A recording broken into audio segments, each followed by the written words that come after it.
ਜੈ ਗੁਰਦੇਵ ਜੈ ਭੀਮ। ਅੱਜ ਦੇ ਸਪੈਸ਼ਲ ਗੈਸਟ ਦੇ ਸ਼ੋਅ ਵਿੱਚ ਆਪ ਜੀ ਦਾ ਬਹੁਤ ਬਹੁਤ ਸਵਾਗਤ ਹੈ। ਮੈਂ ਧਰਮਚੰਦ ਮਹੇ ਅੱਜ ਦੇ ਸ਼ੋਅ ਵਿੱਚ ਇੱਕ ਨਵਾਂ ਗੈਸਟ ਲੈ ਕੇ ਤੁਹਾਡੇ ਰੂਬਰੂ ਹੋਇਆ।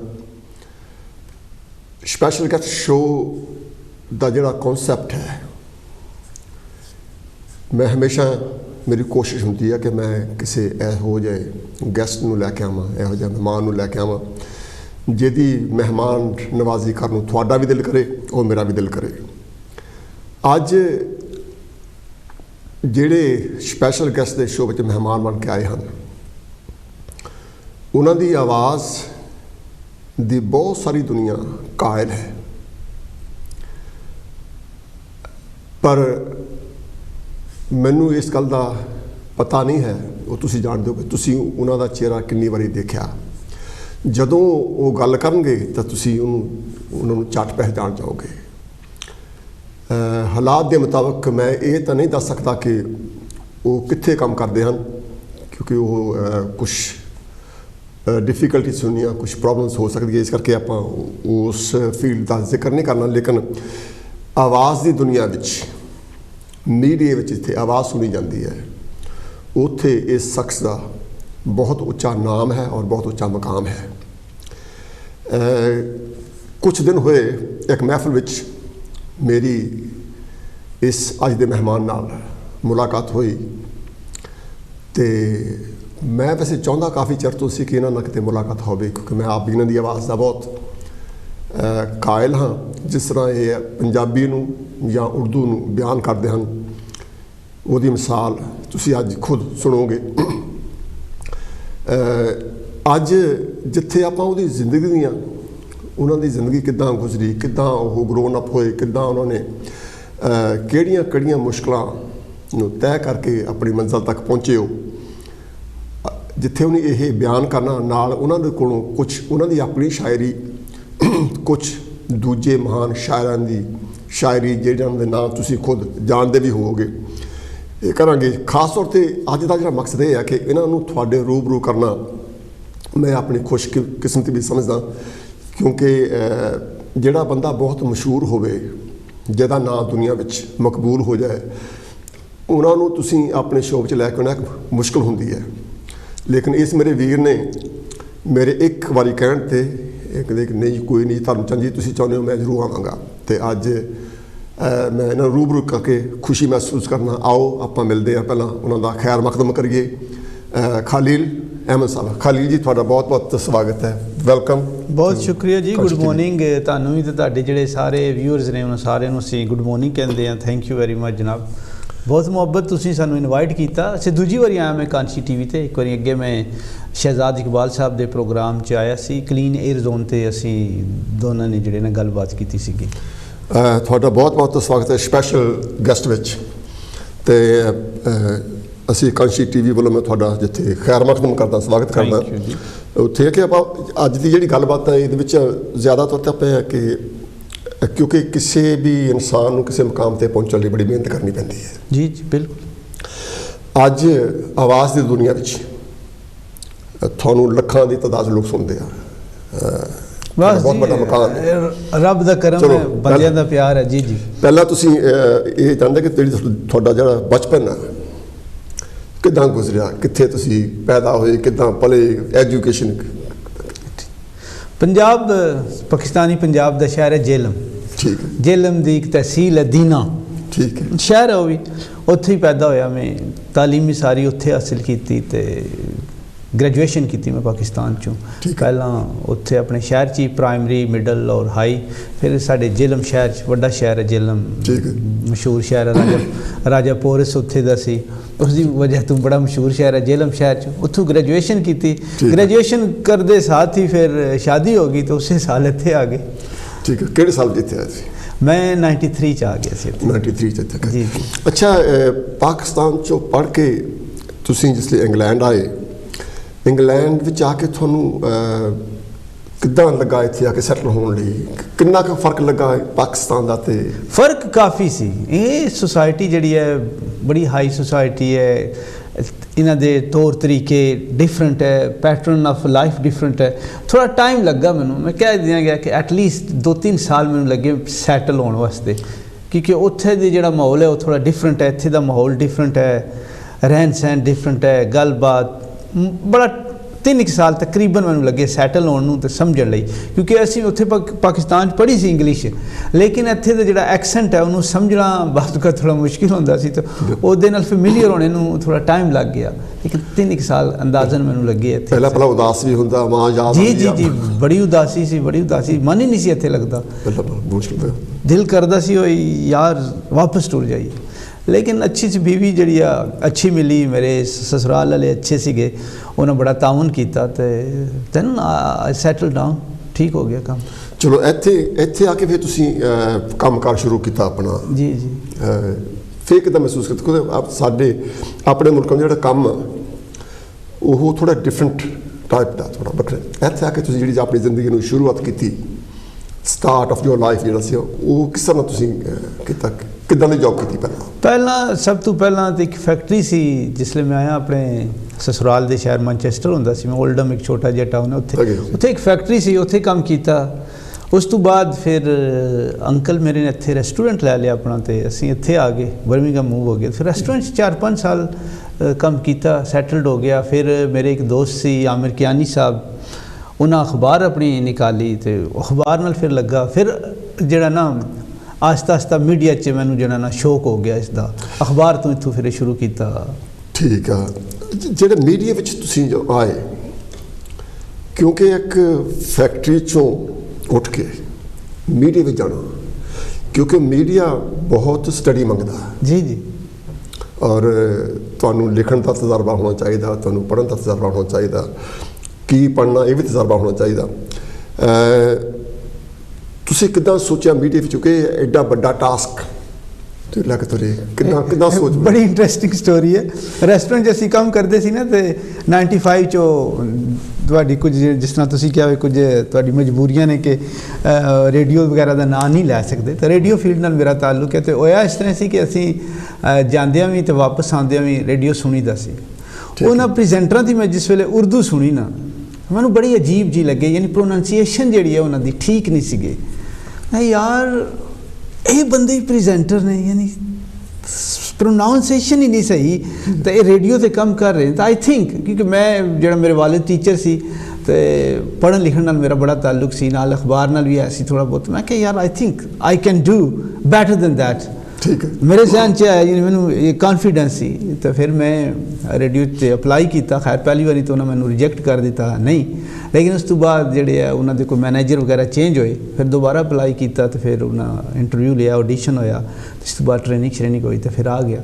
वजह सिर्फ ये बनी है कि वो जो प्रेजेंटर सी उन्होंने उर्दू जी है ना, उर्दू प्रोनांसीएशन तलफ़ुज़ की अदायगी जी सी वो ठीक नहीं सी, ये मैनू रेडियो से लियाण का सबब बनी।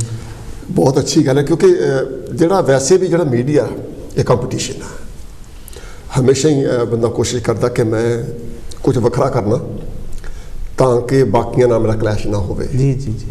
नहीं तो जे मैं वही करना जो होर कोई कर रहा, तो फिर मेरी जरूरत नहीं है।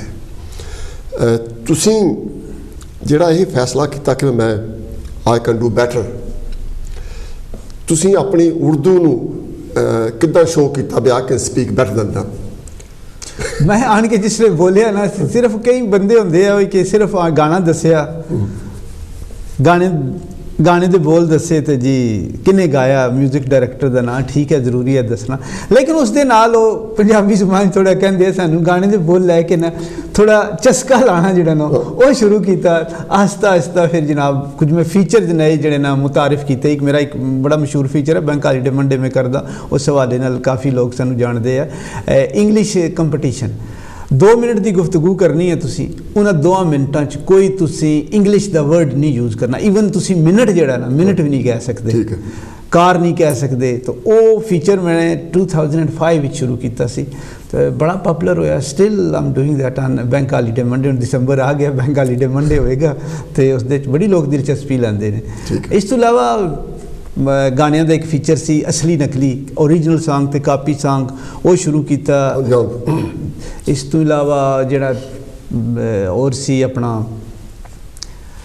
दो चार होर अपना मैथ रिडल्स हो गई, दूसरे मैंटल रिडल्स हो गई, ये शुरू किए। काफ़ी टाइम हो गया, फिर आहिस्ता आहिस्ता पॉपुलैरिटी मिलती गई, लोग जानना शुरू हो गए खलील कौन है, किहड़े टाइम प्रोग्राम करता है, तो इतों फिर अच्छा काम हो गया जी। खलील ਦੀ ਇੱਕ ਹੋਰ ਖਾਸੀਅਤ ਹੈ ਕਿ ਜਦੋਂ ਉਰਦੂ ਦੀ ਗਜ਼ਲ ਉਹ ਪੜ੍ਹਦਾ ਤੇ ਬਹੁਤ ਅੱਛੀ ਲੱਗਦੀ ਹੈ, ਤੇ ਮੈਂ ਚਾਹਨਾ ਕਿ ਕੋਈ ਗਜ਼ਲ ਉਸ ਲਹਿਜੇ 'ਚ ਸੁਣਾਓ ਜਿਹੜੇ ਲਹਿਜੇ ਰੇਡੀਓ 'ਤੇ ਪੜ੍ਹਦੇ ਹੋ।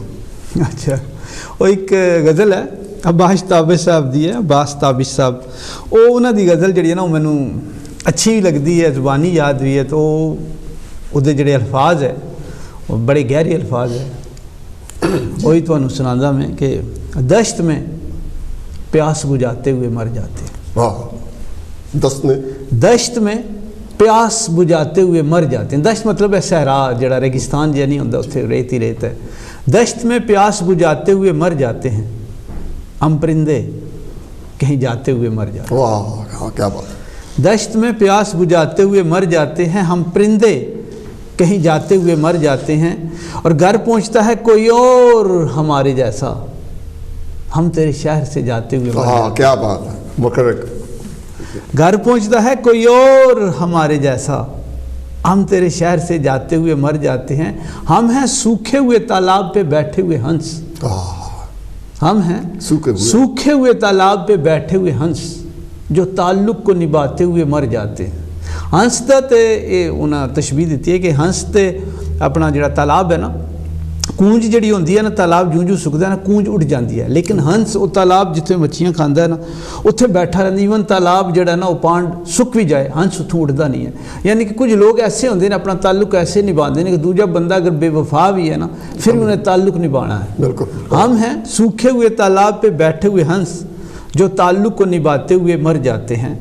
आगे कहते हैं कि हम हैं वो टूटी हुई कश्तियों वाले ताबिश, जो किनारों को मिलाते हुए मर जाते हैं। क्या बात है, वाह वाह, क्या बात। दश्त में प्यास बुझाते हुए मर जाते हैं, हम परिंदे कहीं जाते हुए मर जाते हैं। बहुत खूब।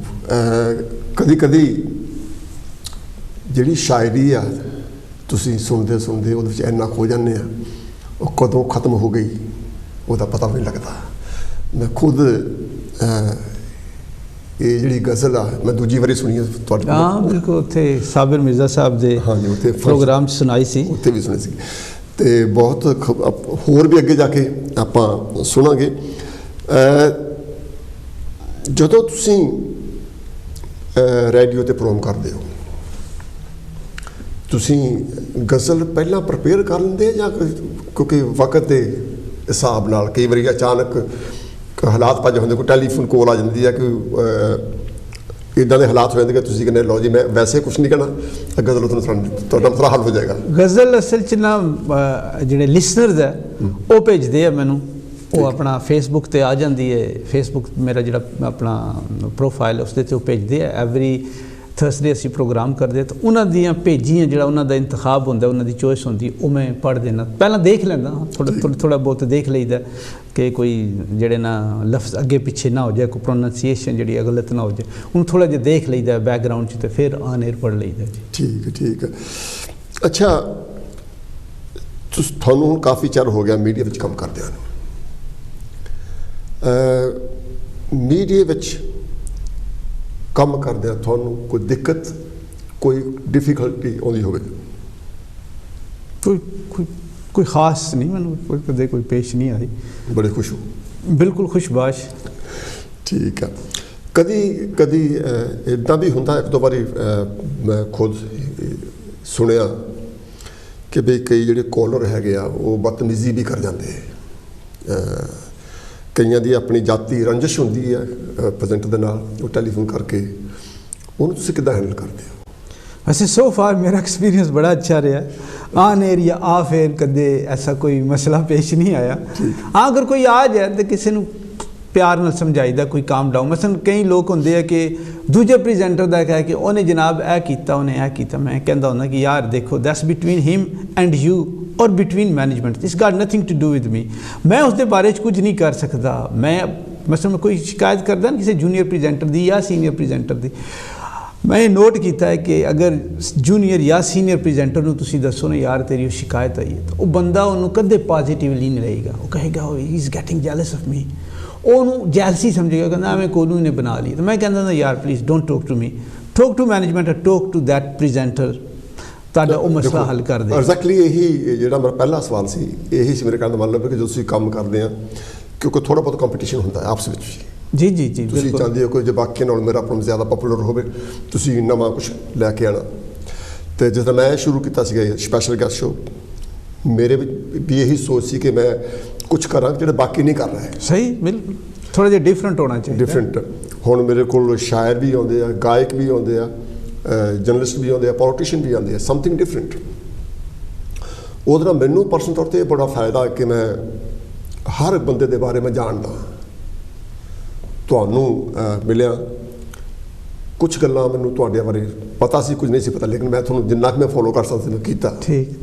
ਅਤੇ ਕਿਉਂਕਿ ਮੇਰੇ ਲਈ ਵੀ ਇੱਕ ਚੈਲੰਜ ਹੋ ਜਾਂਦੀ ਹੈ ਕਿ ਵੀ ਆਪਾਂ, ਕਿਉਂਕਿ ਕਿਸੇ ਦੇ ਬਾਰੇ ਘੰਟਾ ਗੱਲ ਕਰਨੀ ਆਸਾਨ ਨਹੀਂ ਹੁੰਦਾ। ਜੀ ਬਿਲਕੁਲ। ਅਤੇ ਖਾਸ ਤੌਰ 'ਤੇ ਬੰਦਾ ਅਣਜਾਣ ਹੋਵੇ, ਪਹਿਲਾਂ ਆਪਣੀ ਮੁਲਾਕਾਤ ਨਹੀਂ ਹੋਈ, ਲੇਕਿਨ 1 ਘੰਟਾ ਆਪਾਂ ਬਤੀਤ ਕਰਨਾ ਔਰ ਅੱਛੀਆਂ ਗੱਲਾਂ ਕਰਨੀਆਂ, ਲੋਕਾਂ ਨੂੰ ਤੁਹਾਡੇ ਬਾਰੇ ਦੱਸਣਾ, ਇਹ ਆਪਣੇ ਆਪ ਵਿੱਚ ਹੁਨਰ ਹੁੰਦਾ। ਤੁਸੀਂ ਰੇਡੀਓ ਤੋਂ ਕੰਮ ਕਰਦੇ ਹੋ ਕਿ ਬਹੁਤ ਅੱਛੀ ਗੁਫ਼ਤਗੂ ਕਰਦੇ ਹੋ। ਅੱਛਾ, ਜਦੋਂ ਤੁਸੀਂ ਜਦ ਸਾਡੇ ਕੋਲ ਜਦੋਂ ਕੋਈ ਬੰਦਾ ਆਉਂਦਾ ਕਿ ਆਮ ਤੌਰ 'ਤੇ ਗੱਲ ਕਹਿੰਦੇ ਯਾਰ ਤੁਹਾਡੇ ਚੈਨਲ 'ਤੇ ਫਲਾਨਾ ਬੰਦਾ ਅੱਛੀ ਗੱਲ ਨਹੀਂ ਕਰਦਾ, ਮੈਨੂੰ ਪਤਾ ਸਰ TV ਚੱਲ ਰਿਹਾ, ਥੱਲੇ ਟੈਲੀਫੋਨ ਆਇਆ, ਉਹ ਸਵਿਚ ਬੋਰਡ 'ਤੇ ਜਾ ਕੇ ਦੱਸ ਦਿਓ ਕਿ ਸਹੀ ਗੱਲ ਹੈ ਨਾ ਜੀ। ਅਗਰ ਮੈਂ ਦੱਸਾਂਗਾ ਤਾਂ ਮੈਨੂੰ ਪੁੱਛਿਆ ਵੀ ਹੂ ਆਰ ਯੂ। ਬਿਲਕੁਲ ਜੀ। ਅਤੇ ਇਹ ਹੁੰਦੀ ਆ, ਮੈਂ ਡਰਾਈਵਿੰਗ ਇੰਸਟਰਕਟਰ ਵੀ ਰਿਹਾ। ਠੀਕ। ਅਤੇ ਬਹੁਤ ਸਾਰੇ ਕਹਿੰਦੇ ਸੀ ਕਿ ਜੀ ਅੰਕਲ ਜੀ ਤੁਸੀਂ ਬਹੁਤ ਵਧੀਆ ਗੱਡੀ ਸਿਖਾਉਂਦੇ ਹੋ, ਲੇਕਿਨ ਜਿਹੜਾ ਪਹਿਲਾ ਡਰਾਈਵਿੰਗ ਇੰਸਟਰਕਟਰ ਸੀ ਉਹ ਮੈਨੂੰ ਦੱਸਦਾ। ਅਤੇ ਮੈਨੂੰ ਕਿਹਾ ਵੀ ਉਹ ਭੁੱਲ ਜਾਓ, ਤੁਸੀਂ ਉਹਦੇ ਕੋਲ ਆ ਗਏ, ਹੁਣ ਜੋ ਮੈਂ ਕਰ ਰਿਹਾ ਉਹ ਕਰ ਲਓ। ਸਹੀ ਗੱਲ। ਜੇ ਉਹ ਕਰ ਲਓਗੇ, ਹਾਲਾਂਕਿ ਪਤਾ ਹੁੰਦਾ ਕਿ ਉਹ ਕਰਾ ਰਿਹਾ ਸੀ ਅਤੇ ਕੋਈ ਨਹੀਂ ਹੋਇਆ। ਇਹ ਹੁੰਦੀ ਆ, ਇਹ ਕਾਮਨ ਜਿਹੀ ਗੱਲ ਹੁੰਦੀ ਆ। ਅਤੇ ਕਦੀ ਜਾਂ ਤੁਹਾਡੇ ਨਾਲ ਕਦੀ ਇੱਦਾਂ ਹੋਇਆ ਕਿ ਵੀ ਤੁਸੀਂ ਆਪਣਾ ਪ੍ਰੋਗਰਾਮ ਲੈ ਕੇ ਗਏ ਹੋ ਸਟੂਡੀਓ 'ਚ, ਤੁਹਾਨੂੰ ਸਟੂਡੀਓ ਪਹੁੰਚ ਕੇ ਇਹ ਪਤਾ ਲੱਗਾ ਕਿ ਜਿਹੜੀ ਚੀਜ਼ ਮੈਨੂੰ ਚਾਹੀਦੀ ਸੀ ਉਹ ਮੈਂ ਕੋਲ ਲਿਆ ਨਹੀਂ ਸਕਿਆ, ਘਰ ਭੁੱਲ ਗਈ? ਮੈਂ ਵੈਸੇ ਮੋਸਟਲੀ ਜਿਹੜੇ ਨਾ, ਜਿੱਦਾਂ ਮੇਰੇ ਕੋਲ ਆ ਫਾਈਲ ਆ, ਹਾਂਜੀ ਮੇਰੇ ਕੋਲ ਪੂਰਾ ਬਕਸ ਹੈ, ਪੂਰਾ ਬਕਸ ਹੈ, ਅਤੇ ਉਹਦੇ 'ਚ ਮੈਂ ਸ਼ਾਮ ਨੂੰ ਨਾ ਆਪਣਾ ਪ੍ਰੋਗਰਾਮ ਪ੍ਰੀਪੇਅਰ ਕਰ ਲਈਦਾ। ਅੱਜ ਕੱਲ੍ਹ ਤਾਂ ਫੋਨ 'ਤੇ ਹੀ ਕਾਫੀ ਕੁਝ ਲਿਖ ਲਈਦਾ, ਲੇਕਿਨ ਪਹਿਲਾਂ ਫਾਈਲ ਹੁੰਦੀ ਸੀ, ਫਾਈਲ 'ਚ ਲਿਖ ਲਈਦਾ ਸੀ, ਕਈ ਗੱਲਾਂ ਅਸੀਂ ਲਿਖ ਲਈਦੀਆਂ ਸੀ, ਕੁਝ ਜਿਹੜਾ ਪੇਸ਼ ਕਰਨਾ। ਅਤੇ ਵੈਸੇ ਸੋ ਫਾਰ ਕਦੇ ਹੋਇਆ ਨਹੀਂ, ਅਗਰ ਹੋਇਆ ਵੀ ਹੈ ਤਾਂ ਦਿਮਾਗ ਨਾਲ ਜਿਹਨਾਂ ਨੂੰ ਚਲਾ ਲਿਆ ਥੋੜ੍ਹਾ ਬਹੁਤ, ਕਿਉਂਕਿ ਰਾਤ ਨੂੰ ਪੜ੍ਹੀਦਾ ਸੀ ਤਾਂ ਥੋੜ੍ਹਾ ਬਹੁਤ ਜ਼ਹਿਨ 'ਚ ਰਹਿ ਗਿਆ, ਬਾਕੀ ਅੱਗੇ ਥੋੜ੍ਹੀ ਕਹਾਣੀ ਆਪ ਬਣਾ ਲਈ ਅਤੇ ਕੰਮ ਚਲਾ ਲਿਆ। ਅੱਛਾ, ਇਸ ਹੁਣ ਤੁਸੀਂ ਵੈਲ ਐਸਟੈਬਲਿਸ਼ਡ ਹੋ ਇਹ ਮੀਡੀਆ ਦੇ ਸਰਕਲ ਵਿੱਚ, ਜਿਹੜੀ ਤੁਹਾਡੀ ਫੈਮਿਲੀ ਆ ਉਹ ਤੁਹਾਡੇ ਇਸ ਪ੍ਰੋਫੈਸ਼ਨ, ਤੁਹਾਡੇ ਬੱਚੇ, ਤੁਹਾਡੀ ਵਾਈਫ ਜਾਂ ਤੁਹਾਡੇ ਇਨ-ਲੋਜ਼, ਉਹ ਕਿਸ ਤਰ੍ਹਾਂ ਲੈ ਰਹੇ ਨੇ? ਸਪੋਰਟਿਵ ਨੇ। ਵਾਈਫ ਨੇ ਜਿਸ ਵੇਲੇ ਮੈਂ ਸ਼ੁਰੂ ਕੀਤਾ, ਜ਼ਾਹਿਰੀ ਗੱਲ ਹੈ, ਮੈਨੂੰ ਵਾਈਫ ਨੂੰ ਦੱਸਿਆ ਸੀ, ਤੁਹਾਨੂੰ ਪਤਾ ਹੀ ਹੈ ਬੜਾ ਸੈਂਸਿਟਿਵ ਜਿਹੜਾ ਨਾ ਮੈਟਰ ਹੁੰਦਾ। ਤਾਂ ਵਾਈਫ ਕੋਲ ਮੈਂ ਪੁੱਛਿਆ, ਮੈਂ ਕਿਹਾ ਮੈਂ ਜਾਣਾ ਉੱਥੇ, ਜ਼ਾਹਿਰੀ ਗੱਲ ਹੈ ਫੀਮੇਲ ਕੋਲੀਗਸ ਨਾਲ ਵੀ ਰਾਬਤਾ ਹੋਣਾ ਸਾਰਾ ਕੁਝ, she has been very supportive. ਇੱਕ ਵਾਕਿਆ ਮੈਨੂੰ ਯਾਦ ਆ ਗਿਆ ਕਿ ਹਸਪੀਟਲ ਸੀ ਗਿਆ ਮੈਂ, ਪੁਰਾਣੀ ਗੱਲ ਹੈ, 10-12 ਸਾਲ ਪੁਰਾਣੀ ਗੱਲ ਹੈ, ਅਤੇ ਵਾਈਫ ਲੈ ਕੇ ਗਿਆ, ਅੱਖਾਂ 'ਚੋਂ ਡਰਾਪਸ ਵਗੈਰਾ ਪਾਉਂਦੇ ਆ ਤਾਂ ਜਿਹੜਾ ਤੁਸੀਂ ਦੇਖ ਨਹੀਂ ਸਕਦੇ। ਤਾਂ ਮੇਰੀ ਕਿਸੇ ਕੋਲੀਗ ਦਾ ਫੋਨ ਆ ਗਿਆ ਮੈਨੂੰ, ਅਤੇ ਬਲਕਿ ਮੈਸੇਜ ਆ ਗਿਆ, ਮੈਂ ਵਾਈਫ ਨੂੰ ਮੈਂ ਕਿਹਾ ਮੈਸੇਜ ਪੜ੍ਹ, ਮੈਸੇਜ ਉਹਨੇ ਲਿਖਿਆ ਸੀ ਬੜਾ ਕੋਈ ਲਵਲੀ ਜਿਹਾ ਕਿ ਜਿਹੜਾ what time you coming to the show, so come 10 minutes before, then we can have a chat। ਤਾਂ ਉਹ ਕਹਿੰਦੀ ਇਹ ਕਿਹੜੀ ਚੈਟ ਹੈ? ਉਹ ਤੈਨੂੰ ਇੰਝ ਕਿਉਂ ਕਹਿੰਦੀ ਆ? ਮੈਂ ਕਿਹਾ ਉਹ ਮੇਰੀ ਕੋ ਹੋਸਟ ਹੈ, ਅਸੀਂ ਕਰਨਾ 10 ਮਿੰਟ ਪਹਿਲਾਂ, ਜਿਸ ਤਰ੍ਹਾਂ ਇੱਥੇ ਆਇਆ ਮੈਂ ਤੁਹਾਡੇ ਕੋਲ, ਥੋੜ੍ਹੀ ਪ੍ਰੈਪਰੇਸ਼ਨ ਹੋਈ ਹੈ ਪ੍ਰੋਗਰਾਮ ਦੀ, ਤਾਂ ਉਹ ਕਰਕੇ ਅਤੇ ਉਹਨੂੰ ਥੋੜ੍ਹਾ ਜਿਹਾ ਗੁੱਸਾ ਆਇਆ। ਮੈਂ ਕਿਹਾ ਕੋਈ ਗੱਲ ਨਹੀਂ, ਇਹ ਸਾਡਾ ਇੱਕ ਜਿਹੜਾ ਨਾ ਫੋਰਮੈਟ ਹੈ, ਇਸ ਨੂੰ ਫਾਲੋ ਕਰਨਾ ਜ਼ਰੂਰੀ ਹੈ, ਸਿਰਫ ਜ਼ਿੰਦਗੀ ਦਾ ਉਹ ਇੱਕ ਵਾਕਿਆ। ਉਹ ਬਾਕੀ ਜਿਹੜਾ ਨਾ she has been very supportive, ਤਾਂ ਬੜਾ ਅੱਛਾ ਰਿਹਾ ਸਾਡਾ। ਅੱਛਾ, ਹੁਣ ਆਪਾਂ ਥੋੜ੍ਹਾ ਜਿਹਾ ਬ੍ਰੇਕ ਕਰ ਲਈਏ, ਥੋੜ੍ਹੀ ਜਿਹੀ ਆਪਣੀ ਕੋਈ ਗਜ਼ਲ ਅਖੋਲ ਹੋ ਜਾਏ। ਕੁਝ ਅਸ਼ਾਰ ਨੇ, ਕੁਝ ਸ਼ਾਇਰਾਂ ਦੇ, ਉਹ ਤੁਹਾਨੂੰ ਮੈਂ ਸੁਣਾ ਦਿੰਦਾ। ਆਪਣਾ ਤਹਿਜ਼ੀਬ ਹਾਫਿਜ਼ ਸਾਹਿਬ ਨੇ, ਪਾਕਿਸਤਾਨ ਦੇ ਬੜੇ ਮਸ਼ਹੂਰ ਸ਼ਾਇਰ ਨੇ, ਠੀਕ, ਅਤੇ ਨੌਜਵਾਨ ਨਸਲ 'ਚ ਬੜੇ ਪਾਪੂਲਰ ਨੇ। ਉਹਨਾਂ ਦੇ 2 ਸ਼ੇਰ ਤੁਹਾਨੂੰ ਸੁਣਾਉਂਦਾ। ਉਹ ਕਹਿੰਦੇ ਨੇ ਕਿ ਥੋੜਾ ਲਿਖਾ और ज़्यादा छोड़ दिया, थोड़ा लिखा और ज़्यादा छोड़ दिया, आने वालों के लिए रास्ता छोड़ दिया। थोड़ा लिखा और ज़्यादा छोड़ दिया, आने वालों के लिए रास्ता छोड़ दिया। लड़कियां इश्क में कितनी पागल होती हैं, फ़ोन बजा और चूल्हा जलता छोड़ दिया। ਅੱਗੇ ਕਤੀਲ ਸ਼ਫਾਈ ਸਾਹਿਬ ਦੀ ਤੁਸੀਂ ਗੱਲ ਕਰ ਰਹੇ ਸੀ, ਬੜੇ ਮਹਾਨ ਸ਼ਾਇਰ ਗੁਜ਼ਰੇ ਕਤੀਲ ਸ਼ਫਾਈ ਸਾਹਿਬ, ਔਰੰਗਜ਼ੇਬ ਨਾਂ ਸੀ ਉਹਨਾਂ ਦਾ। ਉਹਨਾਂ ਦਾ ਇੱਕ ਕਥਾ ਫਿਲਮ ਰਾਜ ਵਿੱਚ ਵੀ ਇਸਤੇਮਾਲ ਹੋਇਆ ਹੈ, ਬੜਾ ਖੂਬਸੂਰਤ ਹੈ ਕਿ ਗਰਮੀਏ ਹਸਰਤੇ ਨਾਕਾਮ ਸੇ ਜਲ ਜਾਤੇ हैं, गर्मिये हसरते नाकाम से जल जाते हैं, हम चिरागों की तरह शाम से जल जाते हैं। गर्मिये हसरते नाकाम से जल जाते हैं, हम चिरागों की तरह शाम से जल जाते हैं, और जब भी आता है मेरा नाम तेरे नाम के साथ, जाने क्यों लोग मेरे नाम से जल जाते हैं। बहुत अच्छे, वेरी नाइस, बहुत अच्छा। तुसी गज़ल दे बहुत नज़दीक हो, तुसी खुद भी लिखते हो ना? थोड़ी बहुत करी दिया कोशिश, कोई किसी ले कोई वजन च हो गया, किसी ले कोई अगे पिछे हो गया, बाहर शुगल मेरा ला लेदा। जी जी। कोई अपनी सुनाओगे? एक अपना एक तुहानू कथा सुनाना है कि जो कुछ होता है दुनिया में रब्बे जलील करता है। रब्बे जलील मतलब परमात्मा, गॉड। ठीक है। जो कुछ होता है दुनिया में रब्बे जलील करता है, वही इज़्ज़त देता है और वही जलील करता है। या रब आबरू रखना इस जहां में मेरी, हाथ जोड़कर इल्तिजा, हाथ जोड़कर तुझसे इल्तिजा खलील करता है। क्या बहुत खूब, बहुत खूब।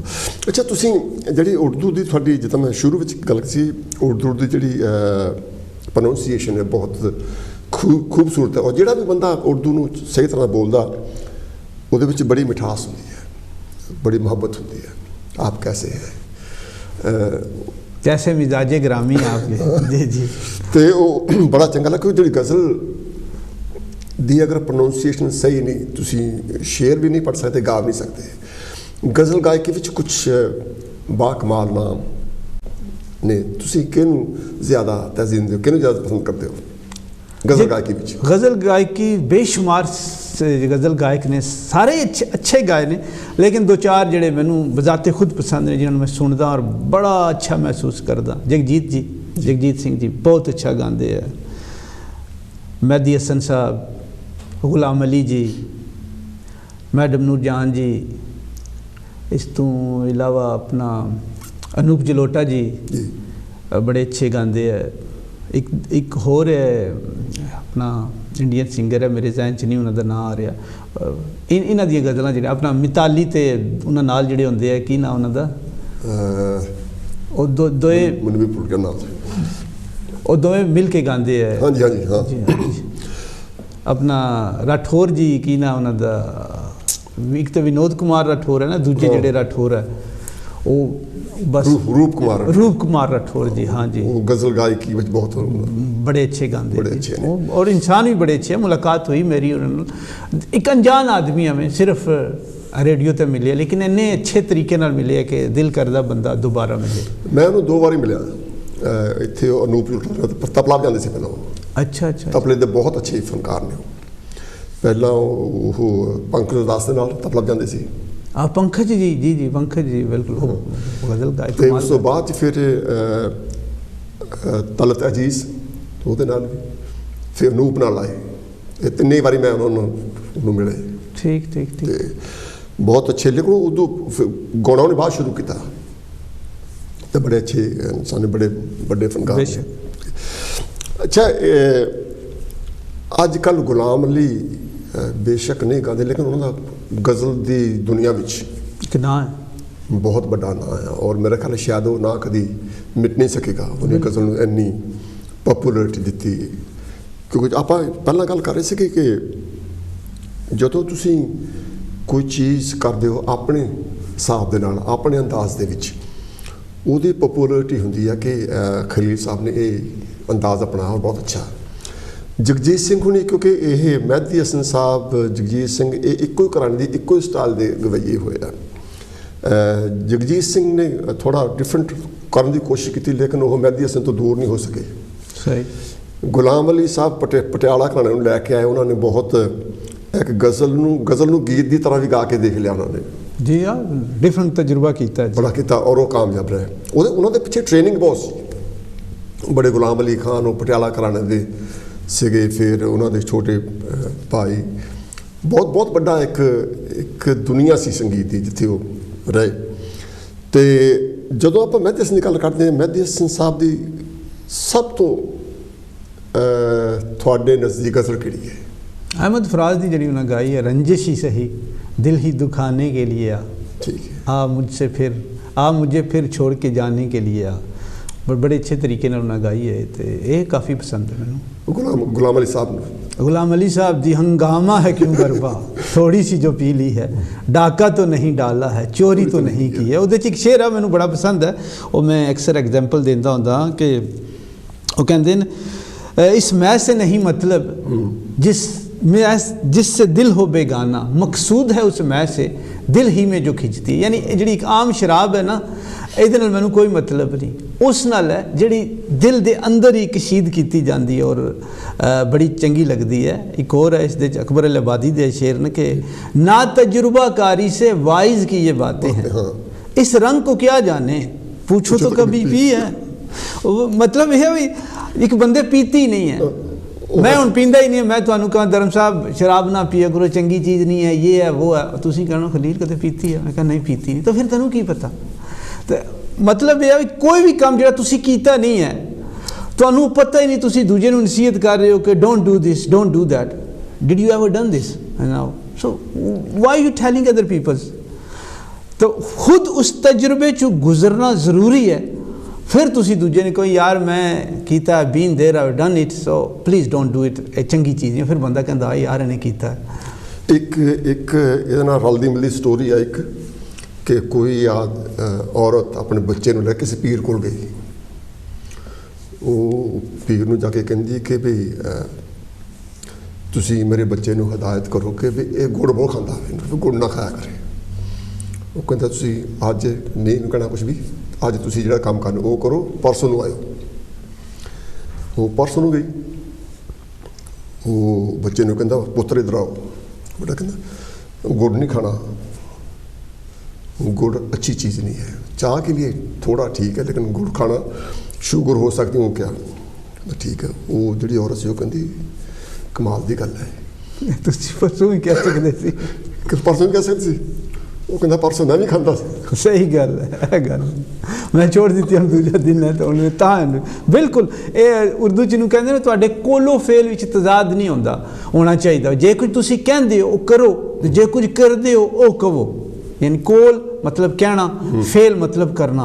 कोलो फेल विच तजाद नहीं होएगा। जिसले तुहाडे कोलो फेल च तजाद होएगा तुसी फड़े जाना किधरे ना किधरे, लोग कहेंगे गल्लां तू यार बड़ियां करदा है, अमल तेरा ना तू नहीं।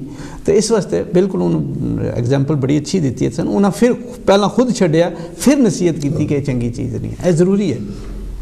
अच्छा, खलील अहमद ज़ाहिर हर एक आदमी काम करदा थक जाता, ਜਦੋਂ ਕਿਤੇ ਥੱਕਿਆ ਟੁੱਟਿਆ ਘਰ ਹੁੰਦਾ ਬੈਠਾ ਆਰਾਮ ਨਾਲ, ਵਾਈਫ ਨੂੰ ਵੀ ਕਹਿੰਦਾ, ਬੱਚੇ ਨੂੰ ਕਹਿੰਦਾ ਵੀ ਮੈਨੂੰ 2 ਘੰਟੇ ਆਰਾਮ ਕਰਨ ਦਿਓ। ਆਪਣੀ ਆਰਾਮ ਚੇਅਰ 'ਤੇ ਬੈਠਾ ਅੱਖਾਂ ਮੀਟ ਕੇ। ਜਿੰਨੇ ਤੁਸੀਂ ਗਜ਼ਲ ਗਾਇਕ ਮੈਂਸ਼ਨ ਕੀਤੇ, ਜ਼ਿਕਰ ਕੀਤਾ, ਕਿਹਨੂੰ ਸੁਣਨਾ ਪਸੰਦ ਕਰਦੇ? ਅੱਖਾਂ ਮੀਟ ਕੇ ਆਰਾਮ ਨਾਲ, ਕੋਈ ਮੈਨੂੰ ਪਰੇਸ਼ਾਨ ਨਾ ਕਰੋ, ਵੈਸੇ आराम फरमा। गज़ल में अगर मैं अपने कमरे च बड़ा जो पुराने ज़माने का मेरे को डेक पे है और मैं म्यूज़िक सुनता भी थोड़ा उच्चा करके हाँ, भावें गज़ल भी सुननी है ना थोड़ी उच्ची करके, तो मैं कमरे च जाना बिल्कुल अंधेरा करके ना, अखां बंद करके लेट जाना, समझो जिन्होंने कहते हैं मैडिटेशन जी करनी, तो म्यूज़िक पीछे चल रहा होना, या गुलाम अली जी या जगजीत जी या नुसरत जी। खासकर जगजीत जी की गज़ल में बड़ी सुनदा इब्ने इंशा दी कि कल 14वीं की रात थी, शब भर रहा चर्चा तेरा। ये लगी हुए ना पीछे अंधेरे, बड़ा मज़ा आता और बड़ा मैं सुकून फील कर। ये गज़ल गुलाम अली साहब ने भी गाई। जी दोनों ने لیکن میں نے پرسنلی غلام علی صاحب نے بڑی اچھی گائی ہے, لیکن جس انداز نال جگجیت جی نے گائی ہے نا وہ میں نے انداز زیادہ پسند ہے. ایک ਉਹਦੀ ਵਜ੍ਹਾ ਇੱਕ ਹੋਰ ਵੀ ਆ, ਜਗਜੀਤ ਸਿੰਘ ਨੇ ਪਹਿਲਾਂ ਗਾਤੀ. ਅੱਛਾ ਇਹ ਮੈਨੂੰ ਨਹੀਂ ਸੀ ਪਤਾ ਕਿ ਪਹਿਲਾਂ ਜਗਜੀਤ ਸਿੰਘ ਨੇ ਇਹ ਗਜ਼ਲ ਤਕਰੀਬਨ ਮੈਂ 76 ਜਾਂ 77 ਵਿੱਚ ਗਾਈ ਹੈ. ਠੀਕ ਠੀਕ, ਸੌਰੀ 77 ਵਿੱਚ ਸ਼ਾਇਦ ਗਾਈ ਹੈ. ਤੇ ਗੁਲਾਮ ਅਲੀ ਨੇ ਜਾ ਕੇ 80s ਵਿੱਚ ਕੀਤੀ ਇਹ ਰਿਕਾਰਡ. ਪਰ ਦੋਨਾਂ ਹੀ ਐਕਚੁਅਲੀ ਕੰਪੇਅਰ ਕਰੋ ਤਾਂ ਬੜਾ ਡਿਫਰੈਂਟ ਹੈ ਜੀ, ਡਿਫਰੈਂਟ ਹੈ ਬਹੁਤ, ਰਾਗ ਵੀ ਡਿਫਰੈਂਟ ਆ ਔਰ ਉਹਦਾ ਆਪਣਾ ਦਾ ਬਹੁਤ ਅੱਛੀ ਹੈ. ਜਿਹੜੀ ਗਜ਼ਲ ਗਾਇਕੀ, ਜਿਹੜੀ ਗਜ਼ਲ ਨੂੰ ਅਗਰ ਦਰੁਸਤ ਕਰਨਾ ਹੋਵੇ ਜੀ ਤੇ ਕਿੱਦਾਂ ਕੀਤਾ ਜਾ ਆਪਣੇ ਜਿਹੜੀ ਪ੍ਰੋਨਾਂਸੀਏਸ਼ਨ ਗਜ਼ਲ ਦੀ. ਹੁਣ ਗਜ਼ਲ ਮੈਨੂੰ ਵੀ ਆਦਤ ਆ ਪੜ੍ਹਨ ਦੀ,